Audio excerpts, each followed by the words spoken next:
ابھی حال ہی میں ایک شاعر نے کہا جو تو ہے وہی میں ہوں، تفریق ذرا سی ہے، تو حسن کا مالک ہے میں حسن کا دیوانہ۔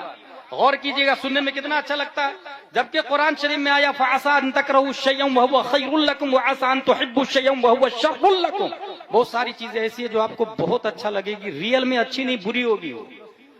جو تو ہے وہی میں ہوں، غلط، یہ وہی کا لفظ غلط ہے، کیونکہ تو رسول ہے میں رسول نہیں ہوں، تو نبی ہے میں نبی نہیں ہوں، تو سید الانبیاء ہے میں افضل بھی نہیں ہوں،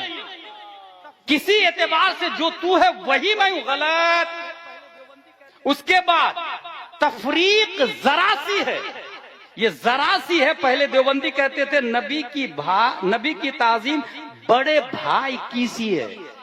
یہ اب سنیوں میں یہ بولی آ گئی، تفریق ذرا سی ہے۔ یہ ذرا سی کا لفظ بتا رہا ہے کہ تنقیص شان مصطفیٰ ہے،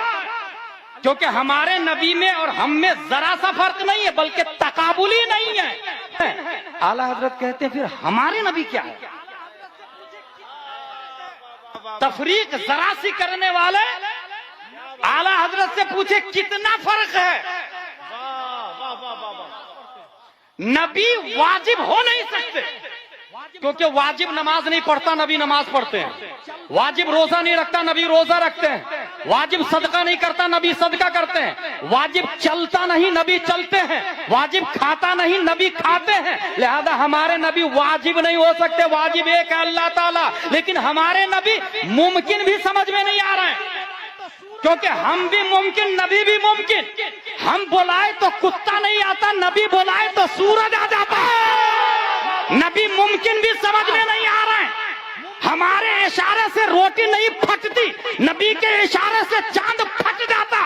ممکن بھی سمجھ میں نہیں آ رہا ہے، ہمارے کہنے سے بچہ نہیں آتا، نبی کے کہنے سے درخت جڑ کو گھسیٹتا ہوا بارگاہ مصطفیٰ میں آ جاتا، پھر نبی ہے کیا؟ اعلیٰ حضرت فرماتے ہیں، اور اعلیٰ حضرت صرف عالم نہیں ہے، وہ مفتی بھی ہے، وہ مجدد بھی ہے، وہ محقق بھی ہے، وہ مشرع بھی ہے، وہ مفسر بھی ہے، صرف یہی نہیں تمام سائنسدانوں کا باپ بھی ہے، نیوٹن آئنسٹائن بھی ان کی بارگاہ میں ڈسکوری کا کٹورا لیے بھیک مانگنے کے لیے کیوں میں کھڑے نظر آتے ہیں۔ وہ امام احمد رضا نبی کی ذات کو دیکھ کر ارشاد فرماتے ہیں، واجب میں ابدیت کہاں، ممکن میں یہ قدرت کہاں، حیران ہوں یہ بھی ہے خطا، یہ بھی نہیں وہ بھی نہیں۔ نعرہ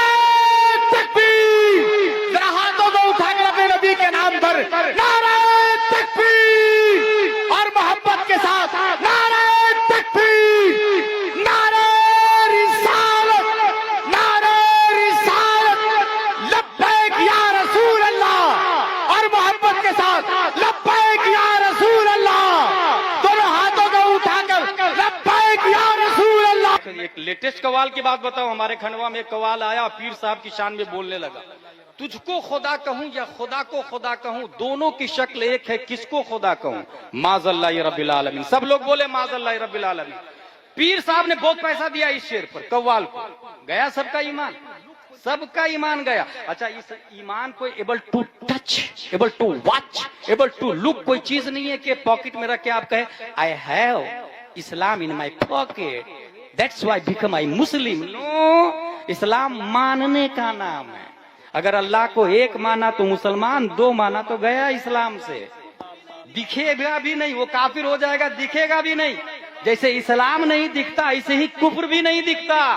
اور دنیا کی کوئی مشین بھی ڈیٹیکٹر ایسی نہیں آئی ہے جو اسلام اور کفر کے درمیان خط امتیاز کھینچ دے، گوگل سے پوچھے وہ نہیں بتا پائے گا کون مسلم کون کافر، ٹویٹر فیل ہے، انسٹاگرام فیل ہے، فیس بک فیل ہے، یوٹیوب فیل ہے، ٹیکنالوجی فیل ہے، موبائل فیل ہے، رول ٹاپ فیل ہے، ٹیبلیٹ فیل ہے، چیٹ جی پی ٹی فیل ہے، دنیا کی تمام ٹیکنالوجی فیل ہے۔ ہاں، کون عالم کون مسلم کون غیر مسلم، کون سنی کون وہابی، کون مومن کون کافر، یہ بتائے گا تو وہی بتائے گا جو 10 شوال 1272 ہجری 14 جون 1856 عیسوی میں تمام سوالوں کا جواب بن کر اپنے وقت کا نائب مصطفیٰ بن کر بریلی کی دھرتی پر امام احمد رضا خان کے نام سے پیدا ہوا۔ ان کے ماننے والے جو علماء ہوں گے وہ فوراً پہچان جائیں گے، یہ ضروریات دین کو مانا اس لیے یہ